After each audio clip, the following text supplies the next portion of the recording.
नमस्कार दोस्तों, स्वागत है मेरे YouTube चैनल रावीन जीएस पॉइंट पर। दोस्तों, आज से हमारी रेगुलर क्लास स्टार्ट होने वाली हैं और मैंने जैसा कि टेलीग्राम चैनल पे आपको प्रॉमिस किया था कि 17 तारीख से अपनी क्लासेस रेगुलर रहेंगी और मध्य प्रदेश से स्टार्ट करेंगे अपन, क्योंकि हमको कमेंट आए थे कि मध्य प्रदेश से सर क्लास स्टार्ट करिए, तो हम मध्य प्रदेश से ही क्लास स्टार्ट करेंगे, है ना। तो दोस्तों, अपन मध्य प्रदेश से ही स्टार्ट कर रहे हैं क्लास, और एक क्लास हम पैरेलल लेके ही चलेंगे साथ में। या तो ज्योग्राफी की क्लास लेंगे या तो अपन साइंस का ही क्लास लेंगे, है ना। साइंस मैं नहीं पढ़ाऊँगा, एक्चुअली मेरी छोटी सिस्टर हैं, वो पढ़ाएंगी, जो कि महिमा मैम है, वो आपको पढ़ाएंगी साइंस, है ना। तो साइंस का लेक्चर वो लेंगे, है ना। और मैं आपको एमपी से स्टार्ट करूँगा, भूगोल पढ़ाऊँगा। उसके बाद जो भी आप वीडियो चाहते हैं या जिस सब्जेक्ट को आप प्रेफर पहले करना चाहेंगे, आप मुझे कमेंट बॉक्स में बता सकते हैं, है ना। तो आइए टाइम वेस्ट ना करते हुए शुरू करते हैं। हाँ, मैं पहले एक चीज़ बता दूं, ये लॉकडाउन का समय है दोस्तों, है ना, कोरोना कर्फ्यू का समय है। तो सबसे पहले तो मैं एक संदेश देना चाहूँगा ज़रूरी, कि आप सबसे पहले घर में रहें, स्वस्थ रहें, कहीं भी बाहर जाएं तो मास्क ज़रूर पहनें, है ना, और सुरक्षित रहिए। पहले जान है तो जहान है, सुरक्षित रहेंगे तो सारी चीज़ें आगे हमें ज़रूर होंगी, है ना। तो देखेंगे हम मध्य प्रदेश को, और इस समय को हमें कोरोना के इस काल में जो घर में हम बैठे हैं, पिछली बार का जो सभी स्टूडेंट्स ने समय जो का वेस्ट किया था, वो इस बार पूरा यूज़ करना है। कम से कम हम घर में रह के अपने 1 या 2 पेपर भी कंप्लीट कर लेते हैं या टॉपिक कंप्लीट कर लेते हैं, तो निश्चित ही हमें हमारे पेपर में और हमारे एग्ज़ाम की दृष्टिकोण से सहायक होंगे, है ना। आइए शुरू करते हैं। तो दोस्तों, आज हम पढ़ने वाले हैं मध्य प्रदेश की टॉपिक की बात करें तो सबसे पहले हम इसको ये हमारे पीएससी के दृष्टिकोण से देखें, या व्यापम के किसी भी एग्ज़ाम के दृष्टिकोण से देखें, या किसी भी एग्ज़ाम को मध्य प्रदेश से संबंधित हो या भारत के से संबंधित हो, तो है ना। तो जीके होता है, वो हमें कहीं से भी पूछ सकता है पेपर में, है ना। तो हम सारे क्वेश्चनों को कवर करते हुए जो परीक्षा के दृष्टिकोण से ज़रूरी रहेंगे, हम वो सारे पढ़ेंगे, है ना। और जो भी आपको कमियाँ लगती हैं, आप कमेंट बॉक्स में बता सकते हैं। आइए शुरू करते हैं। तो हम सबसे पहले मध्य प्रदेश को जो हम पढ़ने वाले हैं उसको 4 से 5 पॉइंट में हम बांट लेते हैं, ताकि हमारे लिए पढ़ने में और याद करने में चीज़ें आसानी हो, है ना। तो हम सबसे पहले बांटेंगे इसे, मध्य प्रदेश को भौगोलिक स्थिति पढ़ेंगे, है ना। भौगोलिक स्थिति में पढ़ेंगे और राजनीतिक, सामाजिक और आर्थिक स्थिति में, है ना। तो आइए पहले से हम बांट लेते हैं। तो किस क्षेत्र में पढ़ेंगे हम सबसे पहले, जो कि पढ़ने वाले हम भौगोलिक स्थिति में, है ना।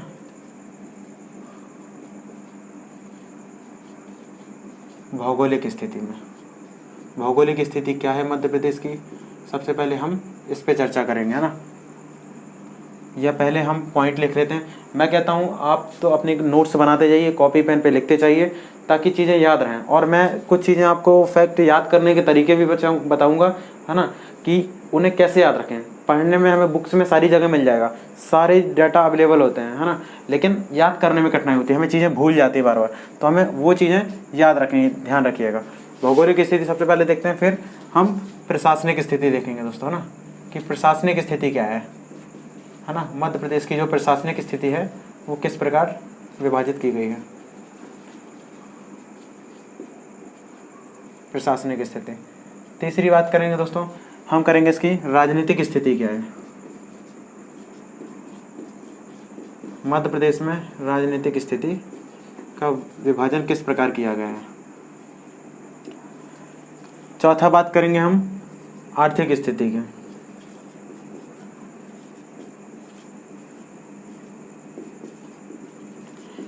दोस्तों, कुछ लोग सोच रहे होंगे कि मैंने बेसिक से प्रारंभ क्यों नहीं किया।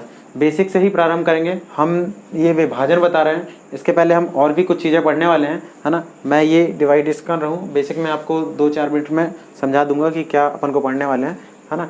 और कुछ इन पे स्थितियाँ, ये 4 मुख्य पॉइंट है, और कुछ 5 में लास्ट में हम ये कुछ प्रतीक चिन्ह वगैरह पढ़ेंगे, जो कि फैक्ट के रूप में हमें याद करने होते हैं, है ना, प्रतीक चिन्ह वगैरह। ये 5 पॉइंट पे हम पूरा डिस्क्राइब करेंगे मध्य प्रदेश को, है ना। सबसे पहले हम जान लेते हैं कि मध्य प्रदेश की जो भौगोलिक स्थिति है ना, मध्य प्रदेश जो किस क्रमांक का राज्य है। तो मध्य प्रदेश दूसरे सबसे बड़ा राज्य है ना, दूसरे सबसे बड़ा राज्य है ना। पहला राज्य जो है राजस्थान है, दूसरे नंबर का राज्य मध्य प्रदेश है ना, क्षेत्रफल के दृष्टिकोण से। और बात करें जनसंख्या की दृष्टिकोण से, तो जनसंख्या की दृष्टिकोण से जनसंख्या में 5वें नंबर पे है ना, पहले 6वें स्थान पे था। 2014 में तेलंगाना जब से विभाजित हुआ है आंध्र प्रदेश से, तब से इसकी स्थिति 5वें नंबर का राज्य में आती है ना, कि जनसंख्या के दृष्टिकोण से 5वें नंबर का राज्य आता है ना।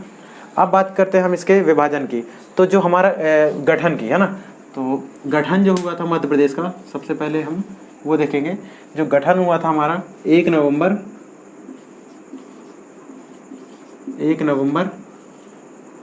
1956 को, है ना।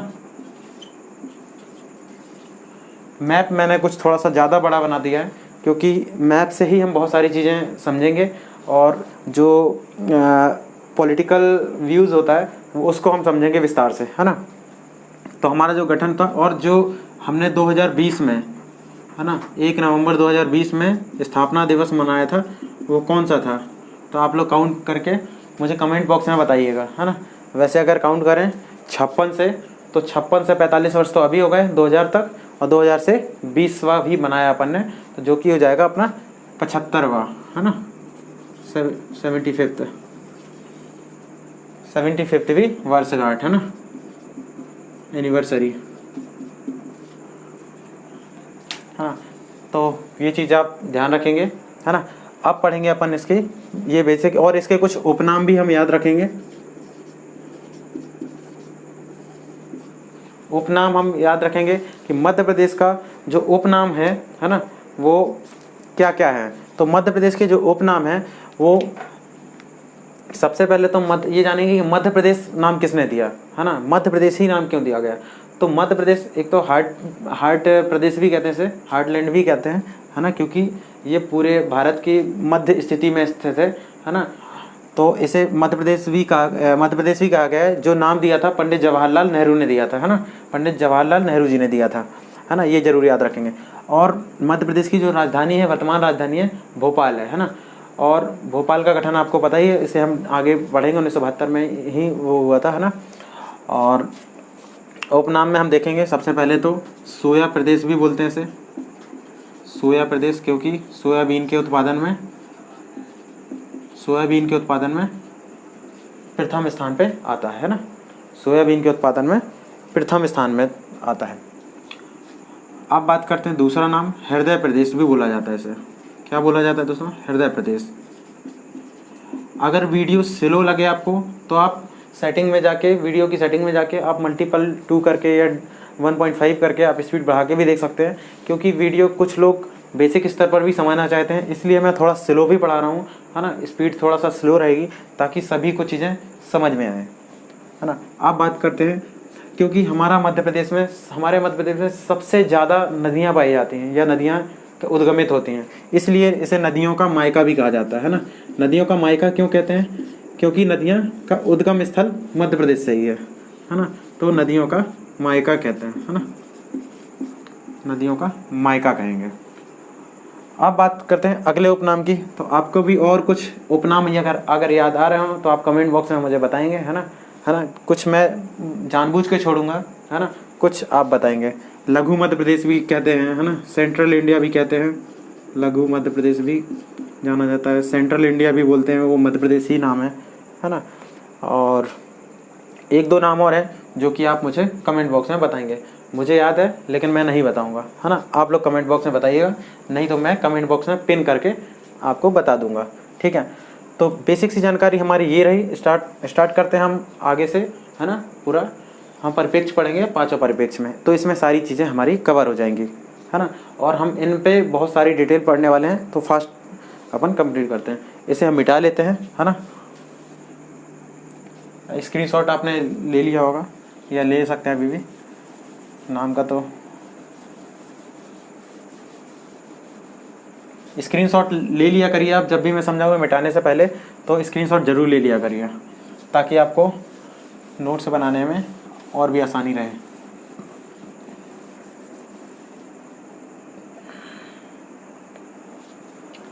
आइए समझते हैं। अब हम समझेंगे दोस्तों सबसे पहले भौगोलिक स्थिति के बारे में। तो भौगोलिक स्थिति क्या है, ये हम ये मिटा लेते हैं प्रशासनिक, और ये हम बाद में समझेंगे। भौगोलिक स्थिति से क्या अभिप्राय है?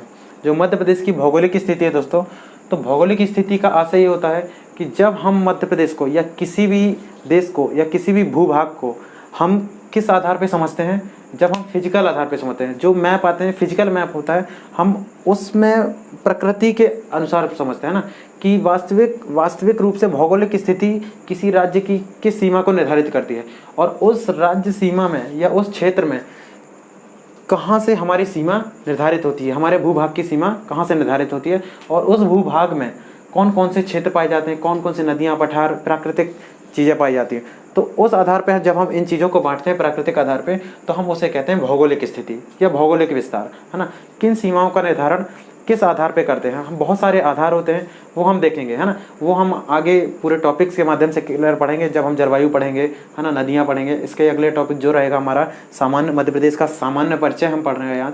मध्य प्रदेश के सामान्य परिचय के बाद, है ना, जो हमारा टॉपिक रहेगा वो नदियों का ही रहेगा, नदियों का रहेगा, फिर मानसून का रहेगा, जलवायु रहेगा, वन पढ़ेंगे हम।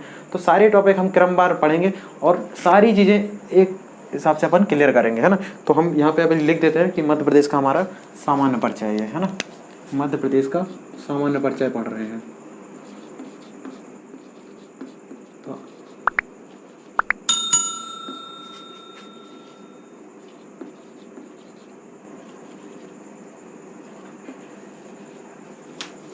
ठीक है, मध्य प्रदेश का सामान्य परिचय पढ़ रहे हैं अपन। तो भौगोलिक स्थिति में हम क्या चर्चा करेंगे कि जो भौगोलिक स्थिति होती है ये पृथ्वी में या ग्लोब में, है ना, काल्पनिक रेखाओं के माध्यम से दर्शाई जाती हैं। किसके माध्यम से दर्शाई जाती हैं? काल्पनिक रेखाओं के माध्यम से, जो कि अक्षांशीय विस्तार और देशांतरीय स्थिति के रूप में दर्शाई जाती हैं। अब बात करते हैं अक्षांशीय और देशांतरीय विस्तार क्या होता है, अक्षांश या देशांतर क्या होता है। दोस्तों ये हम चीज़ें पढ़ेंगे भूगोल में, ज्योग्राफी में, इन चीज़ों को, क्योंकि अगर हम उन टॉपिक को विस्तार से समझेंगे, है ना, तो हम कहीं ना कहीं अपने टॉपिक से भटक जाएंगे। तो वो चीज़ हम ज्योग्राफी में बहुत डिस्क्राइब से और बहुत बेसिक स्तर पर पढ़ेंगे। अभी हम केवल समझेंगे अक्षांश और विस्तार क्या होती है। मैं 2 मिनट में आपको बता देता हूँ। पृथ्वी में एक काल्पनिक, पृथ्वी को ग्लोब में दर्शाया जाता है ना, दर्शाया जाता है। ग्लोब किसने बनाया था, मैप किसने बनाया था, ये सब हम ज्योग्राफी में पढ़ेंगे। तो इसमें जो रेखाएं, आड़ी रेखाएं होती हैं, आड़ी, तो इन्हें हम अक्षांश बोलते हैं या इंग्लिश में बोलते हैं लैटिट्यूड। क्या बोलते हैं? Latitude, latitude. और जो देशांतर रेखाएं होती हैं वो खड़ी रेखाएं होती हैं, है ना, जिसे हम बोलते हैं देशांतर रेखाएं। क्या बोलते हैं? देशांतर या लॉन्गिट्यूडनल लाइन, लॉन्गिट्यूडनल लाइन, है ना, इसे बोलते हैं अक्षांशीय रेखाएं, अक्षांशीय रेखा। तो अभी हमें केवल इतना याद रखना है, इस प्रकार ये अक्षांशीय रेखाएं होती हैं, है ना, जिससे किसी भी पृथ्वी पर स्थित या पूरे विश्व में स्थित कोई भी भूभाग को हम स्थिति, लोकेशन को हम ज्ञात कर सकते हैं कि किस अवस्थिति में कहाँ पे कौन सा राज्य या कौन सा भूभाग स्थित है। हम इससे पहचानते हैं अक्षांशीय विस्तार से, है ना, देशांतर रेखाओं से, है ना। तो ये हम पता लगाते हैं। तो हम समझेंगे सबसे पहले कि हमारा मध्य प्रदेश जो है किस अवस्थिति में आता है ना, किस लोकेशन में। अगर पूरे पृथ्वी में हमें पहचानना हो कि हमारा मध्य प्रदेश कहाँ है, तो उसकी एग्जैक्ट एक स्थिति होगी, भौगोलिक स्थिति होगी, है ना, जिसे हम अक्षांशीय विस्तार और देशांतरीय रेखाओं के आधार पर समझ सकते हैं। तो वो क्या होगी, हम पढ़ते हैं, आइए देखते हैं। तो हम दूसरे कलर के माध्यम से समझते हैं कि सबसे पहले तो हम रेखाओं का विभाजन करते हैं कैसे। जो ये होता है पूर्व, है ना, इसे हम पूर्व में बांट लेंगे समझने के लिए, ईस्ट, वेस्ट, नॉर्थ, साउथ, है ना, इस आधार पर बांटते हैं। तो अगर पूरी पृथ्वी को ऐसे बांटे तो हमारा भारत आता है इधर पे, है ना, जो हमारा छोटा सा भारत बना लेते हैं, है ना। तो आपको समझने के लिए मैं बता रहा हूँ, जो हमारा भारत आता है इसके अंदर ही आता है ना, ये समझ लीजिए आप, है ना। तो ये कौन सा क्षेत्र है, ये हमारा पूर्वी और उत्तरी के बीच में आ जाता है ना। तो हमारा भूभाग ना तो कौन से गोलार्ध में, ये 2 गोलार्ध, पृथ्वी को 2 गोलार्धों में बांटा जाता है, एक उत्तरी गोलार्ध, एक साउथ गोलार्ध, है ना, दक्षिणी गोलार्ध, है ना, और पूर्वी देशांतर, पश्चिमी देशांतर। तो हमारी जो भौगोलिक स्थिति है वो हमें कैसे समझना, याद रखना है कि किस में आ गया। कभी कभी क्योंकि जब भौगोलिक स्थिति हम लिखते हैं तो उसमें पश्चिमी देशांतर भी दे दिया जाता है ना, तो वो गलत हो जाती है चीज़ें। तो ये चीज़ समझना, हमारा 2 गोलार्ध होते हैं, 2 गोलार्ध होते हैं, है ना। तो गोलार्ध में हमारा पूर्वी गोलार्ध में आता है, पूर्वी गोलार्ध में, है ना, सॉरी, पूर्वी गोलार्ध। अगर देशांतर में बांटेंगे तो पूर्वी गोलार्ध, और अक्षांश से बांटेंगे तो उत्तरी अक्षांश में, क्योंकि ये नॉर्थ है, ये इधर से साउथ वाला है ना। दो गोलार्ध होते हैं, ये होता है दक्षिणी गोलार्ध और ये होता है उत्तरी गोलार्ध।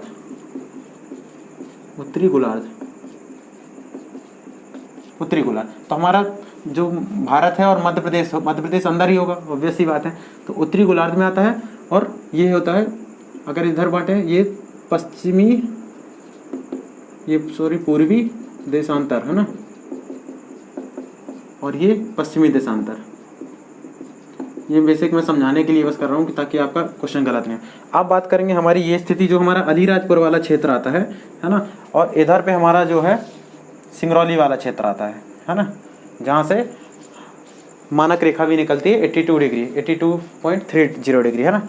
तो ये होगा, और ये सबसे वाला मुरैना वाला जो क्षेत्र होगा है ना दोस्तों, ये कौन सा मुरैना वाला, इधर पे मुरैना है ना।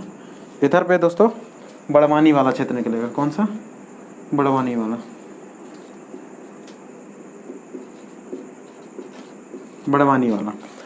और इधर पे दोस्तों अलीराजपुर,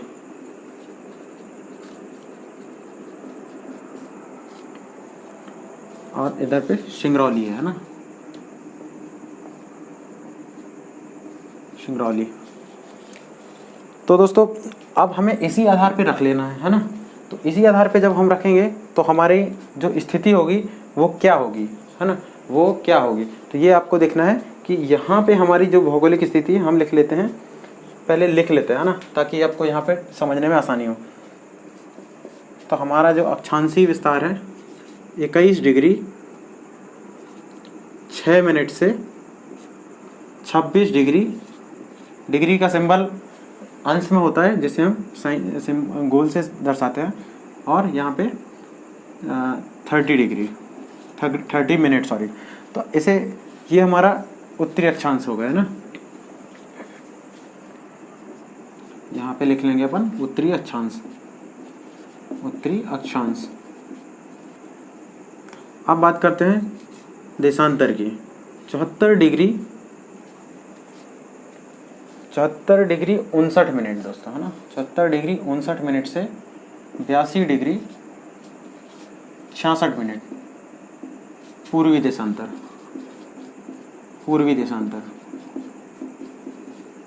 है ना। देखिए यहाँ पे हमने पूर्वी देशांतर बांटा, मतलब पूर्व और पश्चिम में है ना, देशांतर के आधार पे बांटा है।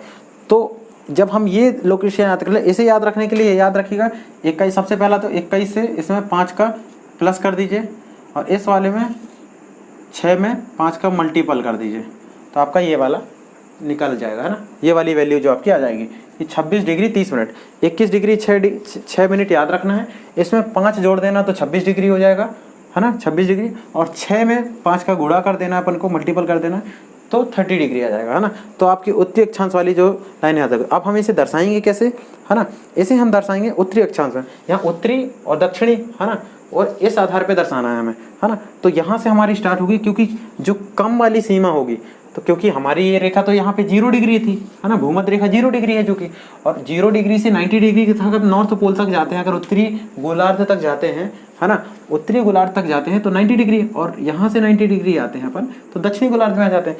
तो अब हम यहाँ से अगर मध्य जो हम रेखा निकली है 0 से ऊपर की ओर चलेंगे, हम भारत की ओर चलेंगे, यहाँ 0 तो मध्य प्रदेश यहाँ पहुँचेंगे, तो यहाँ पे कौन सी लाइन हो जाएगी, 21 डिग्री आएगी हाँ, 21 डिग्री 6 मिनट। तो हमारी ये वाली जो लाइन होगी ये होगी 21 डिग्री 6 मिनट है ना। तो जो 21 डिग्री 6 मिनट लाइन होगी ये हो जाएगी बड़वानी से। अब इस ये वाली जो जाएगी ऊपर की ओर तो 26 डिग्री 30 मिनट हो जाएगी है ना। तो कंफ्यूज नहीं होना है, नीचे से ऊपर की ओर जाना है। जो उत्तरी अक्षांशीय विस्तार जो होगा ऊपर से नीचे की ओर होगा, क्योंकि आड़ी रेखाएं हैं है ना। तो आड़ी रेखाएं हैं तो ये जाएंगी कहाँ से, लेटी हुई रेखाएं कहलाती हैं, लैटिट्यूड के रूप में अपन ने पढ़ा था। अब बात करते हैं पूर्वी देशांतर की। तो पूर्वी देशांतर और पश्चिमी देशांतर, तो पूर्व का क्षेत्र ये है और पश्चिम का क्षेत्र ये है ना।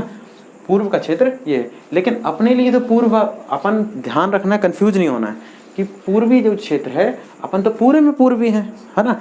तो पूर्व का 0 डिग्री यहाँ से काउंट होगा है ना, 0 तो यहाँ है ना। तो ऐसा नहीं कि आप पूर्व यहाँ से काउंट कर लें, हमें काउंट करना है यहाँ से है ना, यहाँ से ही काउंट करना है कि हम ऐसा नहीं हम यहाँ से पकड़ दें पूर्व वाला ये क्षेत्र पश्चिम ये है, ऐसा नहीं है, क्योंकि हम तो टोटली पूर्वी हैं। और ये जो लाइन गई है इधर पे ये 0 डिग्री है, ये 0 पॉइंट होता है हमेशा, हम मैथ में पढ़े भी होंगे है ना, निर्देशांक वाले टॉपिक में है ना, जब छोटी क्लास में। तो 0 से यहाँ से अपन इस ओर चलेंगे ऐसे, तो ये वाली जो मध्य प्रदेश की स्थिति होगी ये होगी 74 डिग्री। कितनी हुई इधर लिख लेते हैं, 74 डिग्री 59 मिनट है ना, 74 डिग्री 59 मिनट अलीराजपुर से। अब बात करते हैं सिंगरौली की। तो सिंगरौली में आ जाते हैं दोस्तों अपन 74 से 82 डिग्री, 82 डिग्री 66 मिनट, ये हमें याद कर लेना। इस तरीके से हम अपनी इस भौगोलिक स्थिति को, मध्य प्रदेश की भौगोलिक अवस्थिति को याद रख सकते हैं। इसी प्रकार भारत की पढ़ेंगे अपन, वो पढ़ेंगे अपन भूगोल में, ठीक है दोस्तों। तो इस प्रकार ये हमें याद रख लेनी है। ये चीज़ आपको याद हो गई होगी और इसे आप लिख सकते हैं, है ना। और कैसे लिख सकते हैं मैंने बेसिक आधार पे आपको बेसिक तरीके से बता दिया है ना। और भी कोई डाउट हो तो आप कमेंट बॉक्स में बता सकते हैं, ताकि मैं अगले वीडियो में उसके ये डाउट को क्लियर कर दूं। जब संख्या हमारी ज़्यादा हो जाएगी और लोग ज़्यादा आने लगेंगे, अगर आप डिमांड करेंगे कि लाइव पढ़ाऊँ तो मैं वीडियो में आपको लाइव भी पढ़ाऊँगा। ये लिखा रहने देते, कोई दिक्कत नहीं है उससे।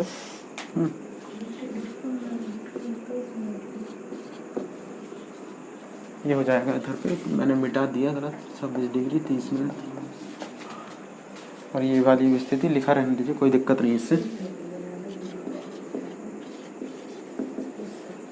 ठीक है।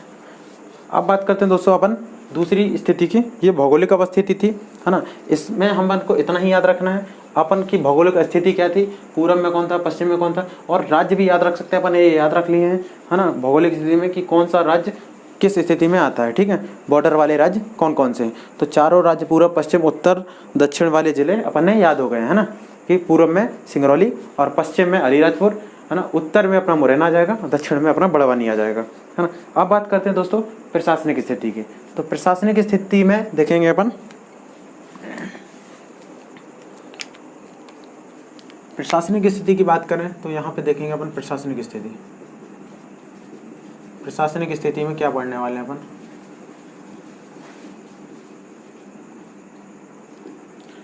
प्रशासनिक स्थिति में अपन देखेंगे दोस्तों, ये मिटा लेते हैं, इसकी जरूरत नहीं है। प्रशासनिक स्थिति में दोस्तों बांटेंगे हम, बेसिक सी चीज़ें पढ़नी है कि प्रशासनिक स्थिति में किस आधार पे मध्य प्रदेश में कितने संभाग हैं, कितने ज़िले हैं, हमें ये ही पढ़ना है ना। तो कितने संभाग में बांटा गया है, हम इसे सिंपल रूप से बता देता हूँ मैं कि क्या पढ़ना है इसमें। हमें पढ़ना है इसमें, और इसे में चीज़ें केवल याद करने वाली हैं, आपको याद रखनी है चीज़ें, है ना। संभाग कितने हैं, ज़िले कितने हैं, ये प्रशासन को किस आधार पे मध्य प्रदेश में बांटा गया है ना, प्रशासन को कितनी इकाइयों में बांटा गया है, तो हम ये याद रखेंगे। इधर पे चीज़ें केवल रटने वाली हैं दोस्तों, है ना, तो आपको रटना ही है। जिले के बाद हम विकास खंडों में आ जाएंगे, है ना, जिसे जनपद भी बोला जाता है, जो कि आप पंचायती राज टॉपिक जब हम पढ़ेंगे आगे तो उसको हम डिस्क्राइब में ब्रीफ में, है ना, डिस्क्रिप्शन में पढ़ेंगे कि कैसे हमने किस यूनिट को कैसे डिवाइड किया है। जो बलवंत राय मेहता समिति वगैरह के आधार पे हमने बांटा था, है ना, मध्य प्रदेश का। विकास खंड के बाद हम दोस्तों पढ़ेंगे तहसीलों का, है ना, तहसीलें कितनी हैं, तहसीलों का जो समूह था विकास खंड होता है, विकास खंडों का जो समूह था जिले होता है, जिलों का समूह को हम दोस्तों संभाग कहते हैं, है ना। बड़ी छोटी इकाइयों के ग्रुप को हम बड़ी इकाई के रूप में दर्शाते हैं, है ना। ये महाजनपद काल से हम देख सकते हैं कि महाजनपद काल से ही हमने ये चीज़ें पढ़ी हैं दोस्तों, है ना।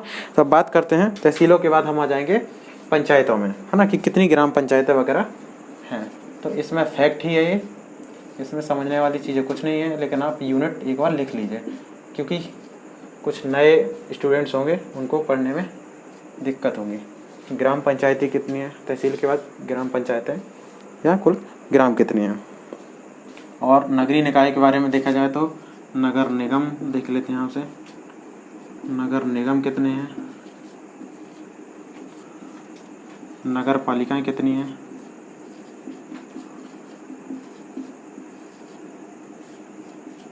नगर पालिका के बाद नगर पंचायत भी आती हैं।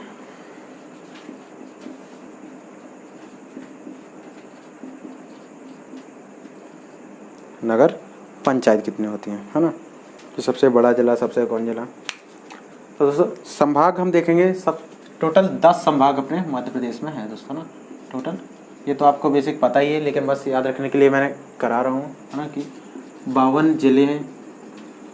52 जिले के बाद 53वां जिला दोस्तों प्रस्तावित है ना, जो कि कौन सा है आपको कमेंट बॉक्स में बताना है ना। 53, वैसे तो 2 और भी ज़िले हैं, है ना, जो प्रस्तावित किए गए हैं, है ना। तो 53वां जिला आपको कमेंट बॉक्स में मुझे आप बताएंगे, है ना। अब बात करें विकास खंड की, तो विकास खंड दोस्तों 313 है ना। बात करते हैं दोस्तों तहसीलों की, तो जो तहसीलों की स्थिति है वो होगी अपनी 424, है ना, 424। ही आपको फैक्ट है, फैक्ट इन्हें याद रखना है ना। इसे मैं याद कराने का कोई ट्रिक वगैरह नहीं है मेरे पास, और भी जो अगर बीच में ट्रिक वगैरह आती है तो वो मैं आपको बताते जाऊंगा, है ना। ग्राम पंचायतों की या कुल ग्राम की बात करें, कुल ग्राम की, तो दोस्तों वो रहेगी 23,922। नगर निगम आपको पता ही है ना, कि नगर निगम है हमारे 16 हैं, प्लस 2 बढ़ाने का इनका चल रहा है, तो 18 हो जाएंगे, है ना। या 18 हों तो आप अपडेट हो तो आप करके देख सकते हैं इसे, है ना। क्या है नगर पालिका की बात करें, तो नगर पालिका दोस्तों 98 है, 98 है। नगर पंचायत की बात करें तो इसे आप कमेंट बॉक्स में मुझे बताएंगे कि क्या है ना। ये चूँकि फैक्ट है, कुछ मेहनत आपको भी करनी है मेरे साथ में, है ना। ताकि बात करें, अगर बोलते हैं ना कि डिजिटल बोर्ड में आजकल स्टडी काफ़ी चल रही है। डिजिटल बोर्ड के पढ़ाने के फ़ायदे तो बहुत सारे हैं दोस्तों, लेकिन नुकसान स्टूडेंट्स के लिए है, क्योंकि पढ़ाना आसान है, टीचर्स के लिए आसानी होती है डिजिटल बोर्ड में। लेकिन बात करें वाइट बोर्ड का, तो यूज सेम है। डिजिटल बोर्ड में आसानी ये है, टीचर को आसानी है, ना कि स्टूडेंट्स को, क्योंकि पढ़ाने के बाद उन्हें मिटाने में, ये करने में, इसमें मुझे परेशानी है ना। जो पुराने बोर्ड हैं तो टेक्नोलॉजी का यूज़ इसलिए किया गया है ताकि पढ़ाने में आसानी हो। तो आपको तो पढ़ने से मतलब है, और चीज़ें आपको वही मिलेंगे, और कंटेंट में आपको ध्यान देना है कि कंटेंट आपको कैसा मिल रहा है। तो ये हमारी जो प्रशासनिक स्थिति, ध्यान रखिएगा नगर पंचायत, और मुझे 53वां जिला आप कमेंट बॉक्स में बताएंगे, है ना। बाकी मैं पिन कर दूंगा ऐसे। 10वां संभाग कौन सा बना था ये भी आप मुझे कमेंट बॉक्स में बताएंगे, है ना। 10वां संभाग का नाम परिवर्तन हुआ था, है ना, जो, तो वो मुझे बताएंगे।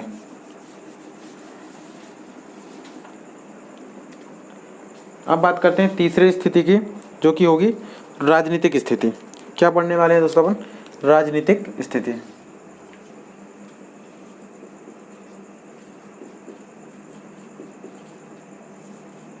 अब दोस्तों राजनीतिक स्थिति क्या होती है? राजनीतिक स्थिति जो होती है ना, कि राजनीति का विभाजन, या मध्य प्रदेश में जो राजनीति का विस्तार है वो मध्य प्रदेश में कैसा है, उसका जो प्रकृति या नेचर है वो कैसा है ना।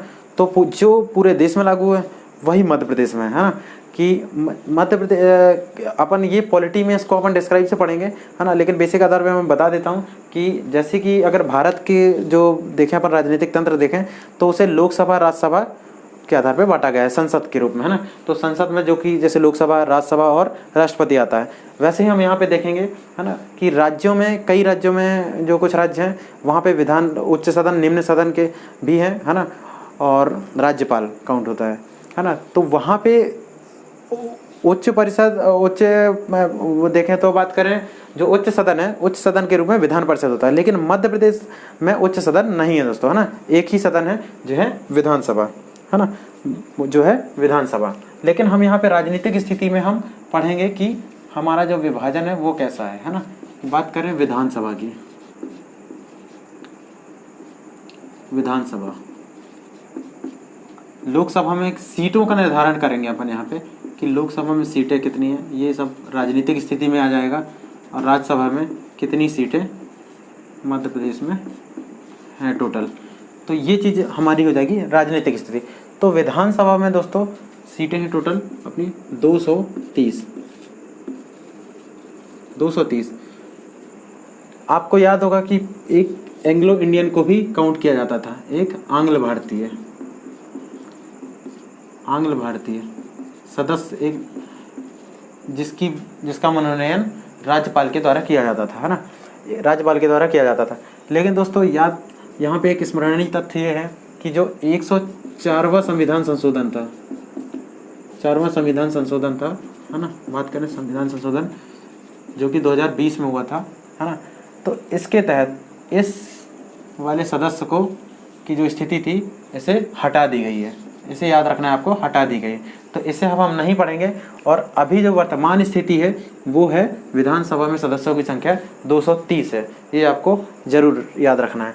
तो इसे आप स्क्रीनशॉट लेना चाहें ले लीजिए और याद रखिएगा। इसे मैं अभी मिटा देता हूँ, है ना, इसे मैं मिटा देता हूँ क्योंकि अभी इसकी ज़रूरत नहीं है हमें हमारे कुल सदस्य यहाँ पे 230 सदस्य, जिन्हें हम विधायक या एमएलए भी कहते हैं, विधायक या एमएलए भी कहते हैं, है ना। एमएलए को मेंबर ऑफ लेजिस्लेटिव असेंबली कहते हैं, है ना। अब बात करें लोकसभा में, लोकसभा के जो सदस्य होते हैं लोकसभा में, तो वो मध्य प्रदेश में भी कुछ लोकसभा की सीटें होती हैं, वो हमें याद रखनी है, जो कि मध्य प्रदेश में 29 लोकसभा की सीटें हैं, है ना, 29 लोकसभा की सीटें हैं। तो मतलब जो संसद में हमारा प्रतिनिधित्व करते हैं, मध्य प्रदेश राज्य से प्रतिनिधित्व होता है, वो 29 सदस्यों का होता है, जिसे हम सांसद भी कहते हैं, है ना, सांसद कहते हैं, है ना। सांसद मतलब यहाँ पे बोलते हैं उनको एमपीज बोलते हैं, इंग्लिश में बोलते हैं एमपीज, मेंबर ऑफ पार्लियामेंट, है ना। लोकसभा और राज्यसभा के सदस्यों को सांसद बोला जाता है ना, दोनों को एमपीज बोलते हैं। यहाँ पे राज्यसभा की सीटों का बात करें तो यहाँ पे टोटल कुल 11 सीटें होती हैं, है ना, 11 सदस्य होते हैं, मध्य प्रदेश से 11 सदस्य, है ना, सांसद, इसे याद रखिएगा। अब बात कर ले यहाँ पे लोकसभा में सीटों का निर्धारण कुछ अनुसूचित जातियों के और जनजातियों के आरक्षित भी कही गई हैं, तो वो सीटें क्वेश्चन पूछा जाता है, उसे हम याद जरूर रख लेंगे। तो यहाँ पे हम सीटें लिख लेते हैं, इनको सांसद ही कहते हैं अपन, है ना, ये इधर लिख लेते हैं, वहाँ पे इधर पे लिख लेते हैं अपन। जो अनुसूचित जाति की सीटें होती हैं वो होती हैं दोस्तों 47, है ना, और निर्धारित की गई हैं, है ना। इधर पे कुछ लॉजिक नहीं है, याद रखने वाली चीज़ें। जो अनुसूचित जाति की सीटें हैं दोस्तों वो हैं 35, है ना, 35। तो 35 सीटें अनुसूचित जाति की निर्धारित की गई हैं लोकसभा क्षेत्र में। अब बात करते हैं राज्यसभा में, है ना। सॉरी मैंने गलत बता दिया, ये अपन चूँकि ये विधानसभा में है ना। जो अनुसूचित जाति का क्षेत्र वो है, एसटी में बात करें तो 47 और एससी की बात करें तो 35, है ना। सॉरी इसे आप याद रखिएगा, ये 230 विधानसभा में। और बात करें इधर पे आरक्षित सीटों की, तो एसटी की जो सीटें रहेंगी वो रहेंगी 6 और एससी की जो सीटें रहेंगी वो रहेंगी दोस्तों 4, है ना। चूँकि राज्यसभा में अनुसूचित कोई भी सीटें किसी भी आरक्षित समुदाय के लिए रिजर्व नहीं होती हैं, तो ये याद रखिए, क्योंकि ये एक स्थायी सदन भी है और यहाँ पे सीटें वैसे भी कम होती हैं। तो ये इधर पे राज्य प्रतिनिधित्व करते हैं, केवल 11 सीटें रहेंगी, है ना। यहाँ से किसी भी जातियों के लिए या जनजातियों के लिए, पिछड़े जातियों के लिए सीटें आरक्षित नहीं की जाती हैं। तो ये हमारी स्थिति हो जाएगी, राजनीतिक स्थिति दोस्तों, है ना। अब इस तरह हमारा राजनीतिक स्थिति वाला पार्ट कंप्लीट होता है दोस्तों, है ना। अब इसे हम मिटा लेते हैं। अब पढ़ेंगे दोस्तों हम, इसका आप स्क्रीनशॉट ले सकते हैं, है ना, इसका स्क्रीनशॉट ले सकते हैं। मैं हट जाता हूँ, वीडियो पॉज करके आप लीजिएगा तो आपको ये मिल जाएगा।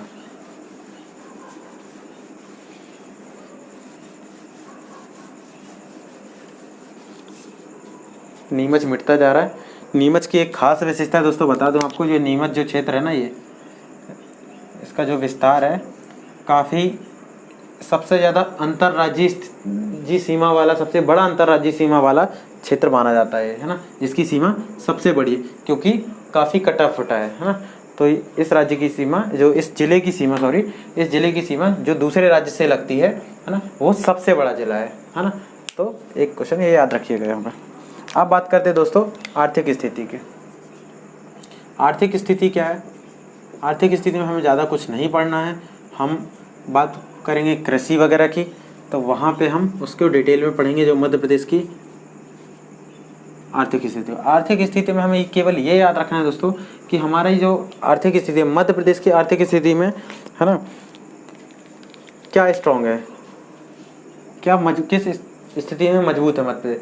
तो बात कर रहे हैं कृषि प्रधान राज्य है ना, कृषि प्रधान राज्य है मध्य प्रदेश दोस्तों, जो है कृषि प्रधान राज्य है।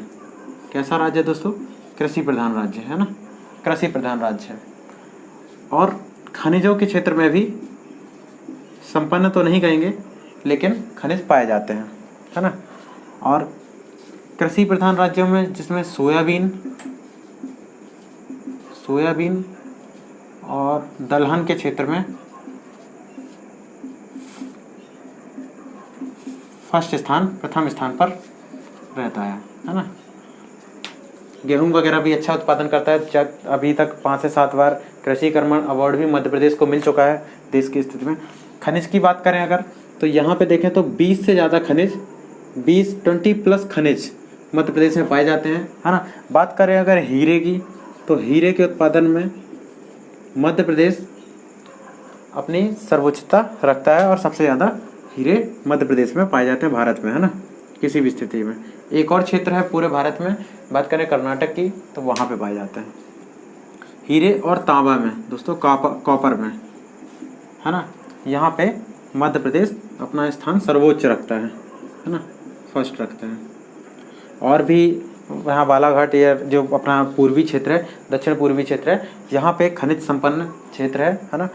तो यहाँ पे ये क्षेत्र पाए जाते हैं। हीरा तो एकमात्र पन्ना है जो कि हिनौता वगैरह में पाया जाता है ना। हिनौता मचकुआ ये क्षेत्र है जो कि इधर पे संपन्न है। तो हमें इसमें डिटेल में इतना ही नहीं पढ़ना है, हमें सामान्य परिचय के हिसाब से पढ़ना है। तो ये चीज़ें जो हैं वो हमें याद रखनी है ना। अब बात करेंगे दोस्तों यहाँ पे हम प्रतीक चिन्हों की, जो हमारा 5वां टॉपिक था, हमने बात किया था प्रतीक चिन्हों की, है ना। तो बात करेंगे प्रतीक चिन्हों की।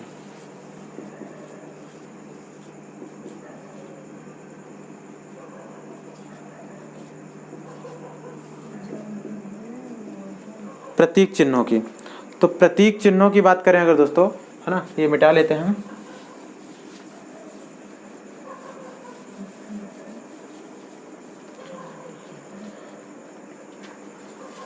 दोस्तों प्रतीक चिन्हों की अगर बात करें तो सबसे पहले तो कुल याद रखेंगे तो हम 8 से 10 प्रतीक चिन्ह जो हमें याद रखने हैं मध्य प्रदेश के, है ना। जहाँ पे वैज्ञानिक नाम भी कुछ पूछे जाते हैं, वो वैसे तो नहीं पूछे जाते, अभी तक के पुराने पेपर देखे मैंने, है ना, नहीं पूछे जाते। कहीं कहीं पूछे, शायद पक्षी वाला क्वेश्चन पूछा है, जो राजकीय पक्षी है वहाँ से क्वेश्चन उठाया गया है, लेकिन क्वेश्चन इतने घिस पिट गए हैं ना कि अब संभावनाएं बिल्कुल भी नहीं बनती हैं। आप एक बार देख सकते हैं। प्रतीक चिन्ह की बात करें तो मध्य प्रदेश का जो प्रतीक चिन्ह है, राजकीय प्रतीक चिन्ह है ना, तो वो आपने देखा होगा इस प्रकार का एक गोल चिन्ह होता है ना, जहाँ पे उसकी खासियत क्या होती है, जो विशेषता होती है, मैं आपको बता देता हूँ। इस प्रकार के स्तूप बने होते हैं, है ना, इस प्रकार के। थोड़ा दिल पे नहीं लेना है आपको जो बना रहा हूँ मैं, क्योंकि तो राजकीय है, तो थोड़ी सी ड्राइंग मेरी अच्छी है, इसलिए आप थोड़ा सा देख सकते हैं। सूरज बना दिया मैंने, है ना। तो ये जो सांची के स्तूप बने हुए हैं ना, स्तूप बने हुए हैं, सांची के नहीं, सॉरी, स्तूप का बोला गया है कि स्तूप बने हैं, जिनकी संख्या 24 है। अगर कभी पूछता है तो इन स्तूपों की संख्या 24 है। अब बात करें जो सर्किल, बात करें तो ये जो सर्किल या वृत्त बना हुआ है, इधर पे एक वृत्त बनाया गया है ना, दूसरा वृत्त। तो इन दूसरे वृत्तों के बीच में इधर पे लिखा गया है मध्य प्रदेश शासन, मध्य प्रदेश शासन, मध्य प्रदेश शासन। और इधर पे लिखा है दोस्तों सत्यमेव जयते। इसी बॉक्स, इसी सर्कल के अंतर्गत लिखा है सत्यमेव जयते। और इसी वृत्त के अंदर दोस्तों क्या बनाना है अपन को, जो हमारी राजकीय फसलें हैं, है ना, जो 2 राजकीय फसलें हैं, गेहूं और बाली का चित्र। जो हमारी राजकीय फसल है ऐसे बनी है, कुछ ऐसे कुछ ऐसे, ये राजकीय फसल गेहूं और एक तरफ धान का चिन्ह बना है ना, ऐसे कुछ। तो ये फसलें भी अपनी बनी हुई है ना दोस्तों। तो अब बात करते हैं सेंटर की। जो सेंटर पॉइंट है, इधर पे हमारा एक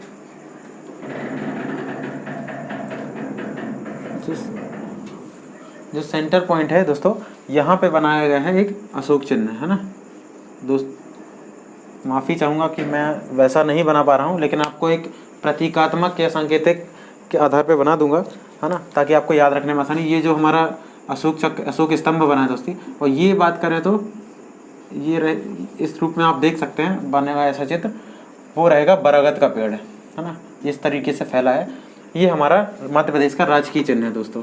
क्या है? राजकीय चिन्ह, राजकीय चिन्ह। इसकी अगर पहचान तो गेहूं धान की बाली याद रखना है आपको, 24 स्तूप याद रखना है, सत्यमेव जयते लिखा हुआ है इसी सेंटर में। मेन सेंटर में ये जो है ये अपना अशोक स्तंभ है ना, ये अशोक स्तंभ है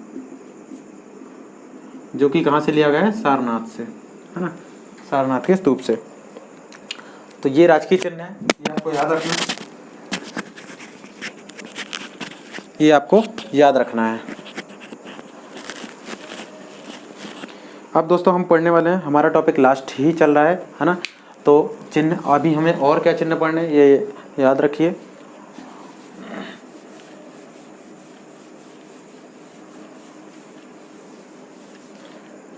पहला दिन है, इंट्रो है, इसलिए मैंने मैप काफ़ी बड़ा बना दिया है यहाँ पे, ताकि आपको लगे कि मध्य प्रदेश पढ़ रहे हैं। और इनका विभाजन हम बहुत अच्छे से पढ़ेंगे, प्राकृतिक रूप से हो चाहे वो है ना, चाहे राजनीतिक रूप से हो, हम मैप को बहुत अच्छे से पढ़ेंगे, मध्य प्रदेश को बहुत अच्छे से पढ़ने वाले हैं दोस्तों। अब बात करेंगे हम और भी चिन्हों की। तो दोस्तों बात करें प्रतीक चिन्हों के अंतर्गत, तो यहाँ से बात लेते हैं अपन। सबसे पहले जो राजकीय वृक्ष है अपना, कौन सा? राजकीय वृक्ष। तो कौन सा है दोस्तों? ये है बरगद, है ना। राजकीय जो अपना चिन्ह है, आपने देखा होगा राजकीय चिन्ह है, वहाँ पे भी बरगद को दर्शाया गया है ना, कि राजकीय चिन्ह कौन सा है, जिसे बोला गया है फाइकस वैन, फाइकस नाम थोड़ा सा साइंटिफिक नेम है इसलिए वैनलेंगेसिस है, देख लीजिएगा थोड़ा सा और अगर कुछ प्रोनाउंसिएशन में गलती हो तो, है ना। बात करें राजकीय पशु की दोस्तों, राजकीय पशु जो कि है बारहसिंगा। कौन है दोस्तों? बारहसिंगा। बात करें राजकीय पक्षी की, तो 3 तो हमारे ये हो जाएंगे, हम कैसे याद रखेंगे इनको याद रखने की, जो वृक्ष है और पशु पक्षी है ना। राजकीय पक्षी कौन सा है? शाह बुलबुल। कौन सा है? शाह बुलबुल, जिसे हम पैराडाइज फ्लाई कैचर भी बोलते हैं ना, जो साइंटिफिक नेम है उसका paradise fly catcher, fly catcher, है ना। तो दोस्तों ये जो तीनों चीज़ें हैं, ये तीनों चीज़ें 1981 में घोषित की गई थी। और 1981 में घोषित करने का या अपनाया गया था, इनको बोल सकते हैं कि इन्हें अपनाया गया था, इन राजकीय चिन्हों को इन्हें कब अपनाया गया था? 1981 में, जो कि मध्य प्रदेश की 25वीं वर्षगांठ में मनाया गया था। 25वीं वर्षगांठ, राज्य की स्थापना दिवस के 25वीं वर्षगांठ में 1981 में, है ना। तो ये इस तरीके से आप याद रखेंगे। अब बात कर लेते हैं जो बचे हुए कुछ चीज़ें हैं, है ना, प्रतीक चिन्हों की। तो उनमें हम ले लेंगे राजकीय मछली की, राजकीय मछली की जो कि है अपनी महासीर मछली, जिसे दोस्तों अपनाया गया था 2011 में, है ना, राजकीय मछली 2011 में। अब बात करते हैं दोस्तों राजकीय खेल की, राजकीय खेल की जो कि है मलखम्ब दोस्तों, है ना। ये भी काफ़ी इम्पोर्टेंट हो जाता है, मलखम्ब है। इसके 13 या 14 शायद क्षेत्रीय ऑफिस भी बनाए गए हैं, है ना, क्षेत्रीय कार्यालय बनाए गए हैं। इसे दोस्तों 2013 में वो किया गया, अपनाया गया था 9 अप्रैल को, शायद 9 अप्रैल को। ये डेट भी पूछ लेता है दोस्तों, है ना। अगर एमपीपीएससी की बात करें या किसी भी एग्ज़ाम की बात करें तो ये डेट भी इम्पोर्टेंट हो जाती है ना। तो अपने 5 हो गए। कुछ और अपन को याद रखने हैं। जो राजकीय पशु राजकीय फल हो जाता है, राजकीय फल हो जाता है। हाँ, यहाँ पे हो जाता है आम, जो कि होता है मैंगीफेरा इंडिका बोलते हैं दोस्तों इसे। मैंगीफेरा, मैंगो जो शब्द लिया गया है वो मैंगीफेरा इंडिका से लिया गया है। जो आम है, आम की जो भारतीय फसल है उसे मैंगीफेरा इंडिका बोला गया है ना। जैसे अपना भारत का राजकीय पशु बाघ है, टाइगर है, जिसे पैथेरा टाइगरस बोला गया। उसी प्रकार आम को राजकीय फल के रूप में दर्शाया गया था ना। और बात करें राजकीय फसल की, तो वो दोस्तों है राजकीय जो फसल रहेगी वो रहेगी दोस्तों सोयाबीन, है ना। राजकीय फसल जो रहेगी सोयाबीन, सोयाबीन है ना। राजकीय फसल सोयाबीन, है ना। और कुछ भी आपको याद आता है तो आप इसमें कमेंट बॉक्स में मुझे बता सकते हैं। और क्या कुछ बच रहा है इसमें देखेंगे अपन।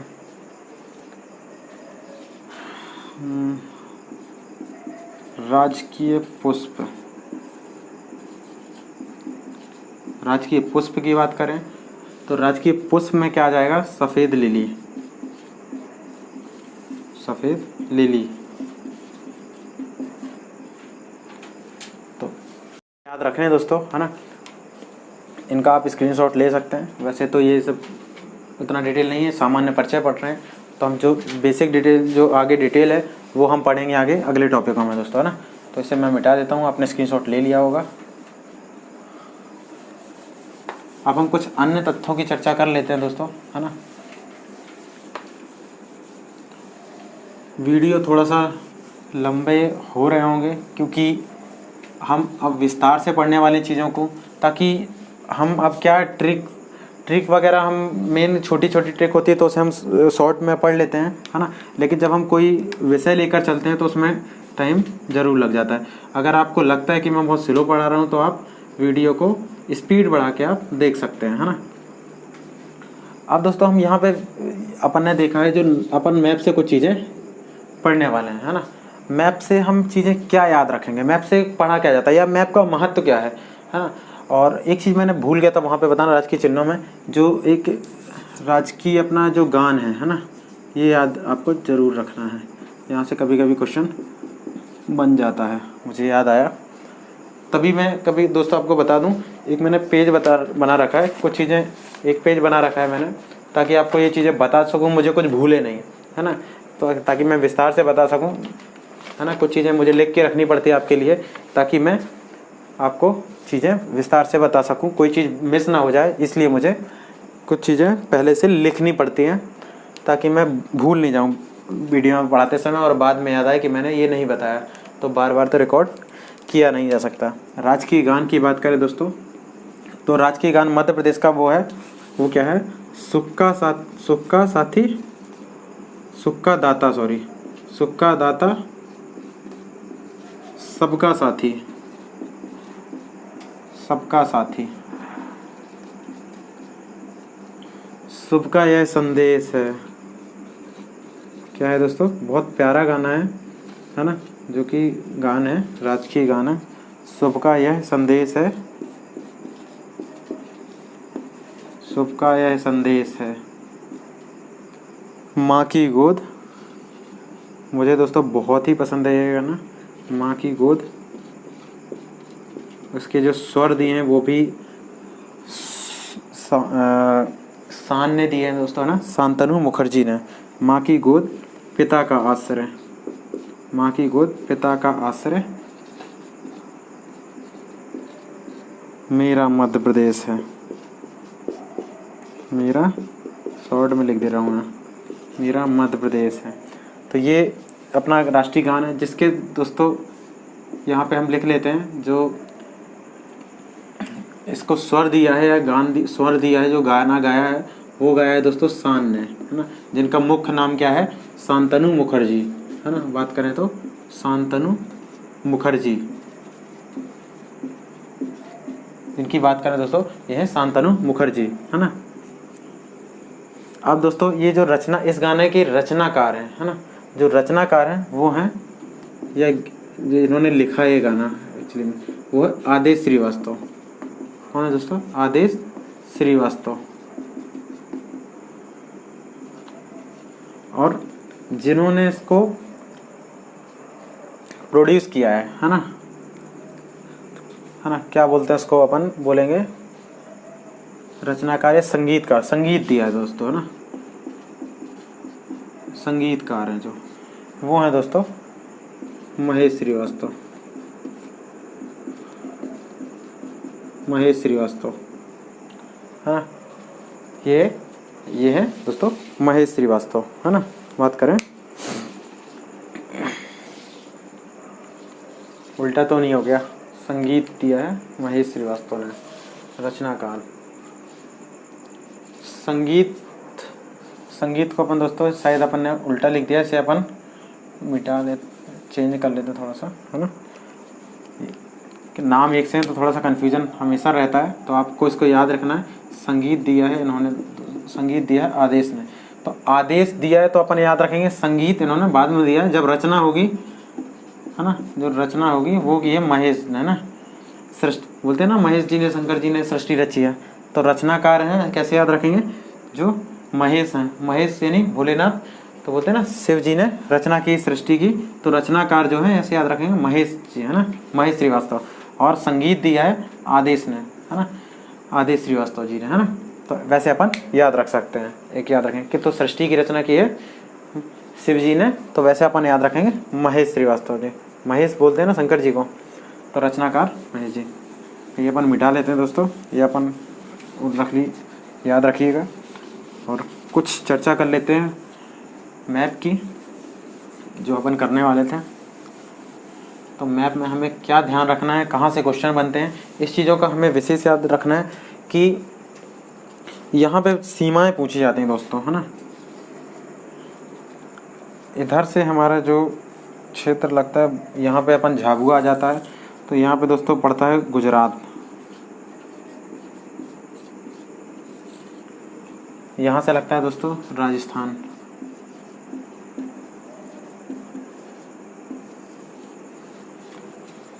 यहाँ सिंगरौली से बात करें दोस्तों, बांट लेते हैं यहाँ मुरैना से इधर, है ना, ये लग जाता उत्तर प्रदेश।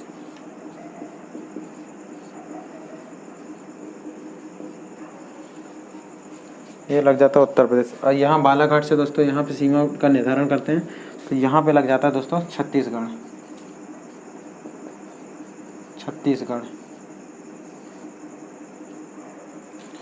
और दोस्तों ये जो सीमा है बीच में, यहाँ लगता है महाराष्ट्र,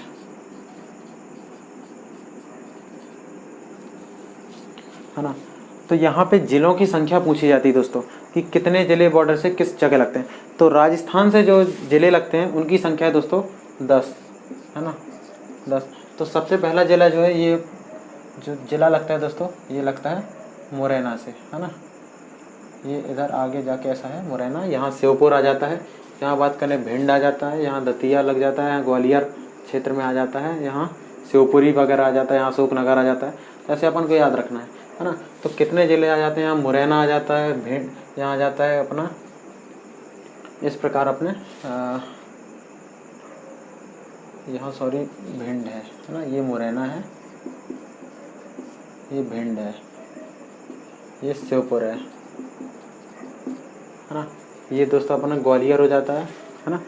बात करें यहाँ पे अशोकनगर, शिवपुरी आता है, जो कि ये एक ऐसा जिला है दोस्तों, ये याद रखना शिवपुरी कि उत्तर प्रदेश की भी सीमा को छूता है और राजस्थान की सीमा को भी छूता है ना। तो ये एक जिला है जो 2 राज्यों की सीमा को छूता है। और ऐसे 5 जिले और हैं जो 5 राज्यों की, जो पड़ोसी अपने राज्य कितने हैं, 5 पड़ोसी राज्यों की संख्या है 5। तो 5 तो वो राज्य हो गए और छठवा हो गए शिवपुरी। तो छठवा, ऐसे कितने राज्य हैं जो दूसरे राज्यों की सीमा को छूते हैं। तो ऐसे दोस्तों 6 राज्य हैं, 6 जिले हैं मध्य प्रदेश के जो दूसरे राज्य की सीमा को छूते हैं, है ना। तो ये क्वेश्चन जरूर याद रखना है। और वैसे मिलाते हुए यहाँ से अपन आ जाएंगे गुना ले लेंगे यहाँ पे, है ना। गुना के बाद बात करें दोस्तों अपन यहाँ पे आ जाएंगे राजगढ़ आ जाएंगे यहाँ से, है ना। यहाँ लिख लेंगे राजगढ़, मैप देखिएगा आप, है ना। राजगढ़, यहाँ आगर मालवा आ जाएगा दोस्तों, है ना। आगर मालवा के बाद बात करें यहाँ पे आ जाएगा अपना छोटी सी उज्जैन की सीमा है। तो शायद अभी उज्जैन की सीमा नहीं लगती है, या थोड़ा सा ही लगती है ना। उज्जैन की सीमा वैसे नहीं लगती है क्योंकि यहाँ पे आगर मालवा की सीमा बढ़ा दी गई है। तो जो उज्जैन टच होता था वो अब नहीं होता है ना। तो अब अपन यहाँ पे देखेंगे राजगढ़। राजगढ़ के बाद आ जाएंगे अपन उज्जैन, ठीक है। तो उज्जैन नहीं लगता है, ध्यान रखिएगा, है ना। रतलाम अपन गिनेंगे एक बार कि कितने ज़िले होते हैं। यहाँ रतलाम लगता है, रतलाम राजस्थान में ही आता है, लेकिन ये कॉमन ज़िला हो जाता है। रतलाम के बाद अपन आ जाएंगे यहाँ पे दोस्तों मंदसौर और नीमच, जो कि कौन से क्या उत्पादन करते हैं दोस्तों, अफीम उत्पादक राज्य है ना। कौन से, अफीम उत्पादक। यहाँ आ जाएगा दोस्तों मंदसौर और नीमच, जो कि 1857 की क्रांति के लिए जाना जाता है ना। तो ऐसे याद रखेंगे 1 2 3 4 5 6 7 8 है ना, 8 हुआ अभी। और कौन से याद जाता है यहाँ पे दोस्तों, झाबुआ भी लगता है ना। कितने हुए, 1 2 3 4 5 6 7, शिवपुरी भी लगता है 7 है ना, और गुना भी लगता है। तो अपना जो राज्य होगा कितने हो गए, 9। इसका मतलब अपना यहाँ पे आगर मालवा अपन ने मिस कर दिया ना, बोला बस है। तो आगर मालवा, इस प्रकार हो जाएंगे अपने 10 जिले है ना। गुजरात से झाबुआ और अलीराजपुर याद रखता है तो याद लगता है, तो इसे याद रखिएगा 2 जिले। यहाँ पे बात करें दोस्तों अलीराजपुर। अलीराजपुर के बाद दोस्तों यहाँ पे आ जाएगा आपका कौन सा, बड़वानी आ जाएगा दोस्तों। पश्चिमी निमाड़ मतलब यहाँ पे आ जाएगा आपका खरगोन। यहाँ खंडवा है ना, खंडवा की भी दोस्तों सीमा लगती है, यहाँ से थोड़ा सा बड़वानी लगती है। बड़वानी के बाद यहाँ पे आ जाएंगे बैतूल, जो कि मुरैना का जस्ट समानांतर जिला है, दक्षिणी जिला है ना। यहाँ आ जाएंगे बैतूल दोस्तों। बैतूल के बाद आ जाएंगे यहाँ पे अपन सिवनी है ना। बैतूल के बाद सिवनी, छिंदवाड़ा, सिवनी और बालाघाट। तो टोटल महाराष्ट्र से भी दोस्तों 10 राज्य लगते हैं ना, ये याद रखिएगा 10 राज्य। और छत्तीसगढ़ से बात करें तो छत्तीसगढ़ से 36 में 6 से ही 6 आता है, तो इधर पे अपन को याद रखना है 6 राज्य, 6 जिले आते हैं ना। 6 जिले याद रखने, कौन कौन सा, सिंगरौली लगता है दोस्तों है ना, सीधी लगता है। सीधी यहाँ पे एक डाउट रहता है कि सीधी उत्तर प्रदेश से लगता है ना, सीधी उत्तर प्रदेश से नहीं लगता है दोस्तों। अगर आप जिले की वेबसाइट में देखें तो सीधी यहाँ से नहीं लगता है, सीधी है ना। कहीं किसी बुक में दिया भी गया है कि सीधी लगता है, तो इधर पे आप डाउट की स्थिति आप समझ जाइए। 13-14 ऑप्शन में दिया रहता है, उत्तर प्रदेश से 13 लगते हैं। कहीं किसी बुक में देखें अगर तो 14 जिले भी दिए रहते हैं, तो आपको यहाँ पे कन्फ्यूजन की स्थिति रहती है। वैसे तो 13 ही याद रखते हैं, अगर लगे तो 14 भी आपको डाउट की स्थिति में याद रखना है। यहाँ पे 6 जिले आते हैं, यहाँ पे 13 जिले आते हैं है ना। क्योंकि वीडियो काफ़ी लंबा हो रहा है, इसे हम और आगे विस्तार से समझेंगे है ना। इसमें कुछ ज़्यादा विशेष है नहीं है, बॉर्डर की सीमा मैप हम जब कंप्लीट करेंगे तो वहाँ पे अपन डिस्क्राइब कर लेंगे, ठीक है दोस्तों। तो हम यहाँ पे अपने वीडियो को समाप्त करते हैं, ख़त्म करते हैं, ठीक है। और वीडियो में जो भी डाउट लगे आपको, आप कमेंट बॉक्स में मुझे बता सकते हैं। मैंने 2 डाउट जो आपसे पूछे थे, डाउट नहीं सॉरी, वो पूछे थे जो आपसे क्वेश्चन, वो आपको बताना है ना। नहीं बताना है, मैं कमेंट बॉक्स में आपको बता दूँगा है ना। और कैसा लगा वीडियो, आप मुझे अपनी राय लिखते रहिए कमेंट बॉक्स में। और चैनल में नए हैं अगर, तो वीडियो को लाइक कीजिए, चैनल को सब्सक्राइब कीजिए, शेयर कीजिए और अपने दोस्तों को भी, ताकि उन्हीं तक वीडियो पहुंच सके है ना। और बेल आइकन को ज़रूर प्रेस कर लें ताकि वीडियो का प्रॉपर नोटिफिकेशन आप तक पहुंचता रहे।